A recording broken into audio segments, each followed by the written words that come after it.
តម្លៃមាននៅតែបន្តទម្លាក់ខ្លួនចុះនៅក្នុងព្រឹកនេះបាទជំរាបសួរពុកម៉ែបងប្អូនអរគ្នា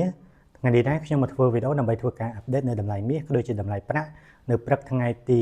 2ខែកុម្ភៈឆ្នាំ2026បាទ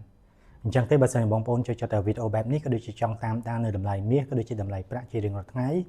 បងប្អូនអាចធ្វើការ Subscribe YouTube Channel របស់ខ្ញុំពីព្រោះតែខ្ញុំនឹងមកធ្វើវីដេអូដើម្បីធ្វើការអាប់ដេតនៅតម្លៃមាសក៏ដូចជាតម្លៃប្រាក់ជារៀងរាល់ថ្ងៃតែម្ដងបាទអញ្ចឹងទេនៅក្នុងព្រឹកនេះតម្លៃមាសបានធ្វើការទម្លាក់ខ្លួនជាបន្តបន្ទាប់ហើយតម្លៃចុងក្រោយដែលខ្ញុំបានចូលទៅមើលនេះគឺមាសស្ថិតនៅក្នុងតម្លៃ$4754ក្នុង1អោនឬបើសិនជាគិតជាតម្លឹងហ្នឹងគឺស្មើនឹង$5736ក្នុង1តម្លឹងឬស្មើនឹង$573ក្នុង1ជីបាទរីឯតម្លៃប្រាក់ក៏បានធ្វើការទម្លាក់ខ្លួនចុះមកផងដែរហើយតម្លៃចុងក្រោយដែលខ្ញុំបានចូលទៅមើលនេះគឺប្រាក់ស្ថិតនៅក្នុងតម្លៃ$82ក្នុង1អោនឬបើសិនជាគិតជាតម្លឹងហ្នឹងគឺស្មើនឹង$98ក្នុង1តម្លឹងឬស្មើនឹង$9.8ក្នុង1ជីហើយបើសិនជាគិតជាគីឡូក្រាមហ្នឹងគឺស្មើនឹង$2636ក្នុង1គីឡូក្រាមបាទ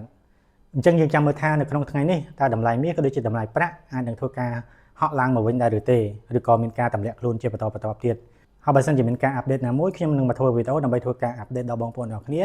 នៅក្នុងវីដេអូក្រោយបន្ថែមទៀតបាទ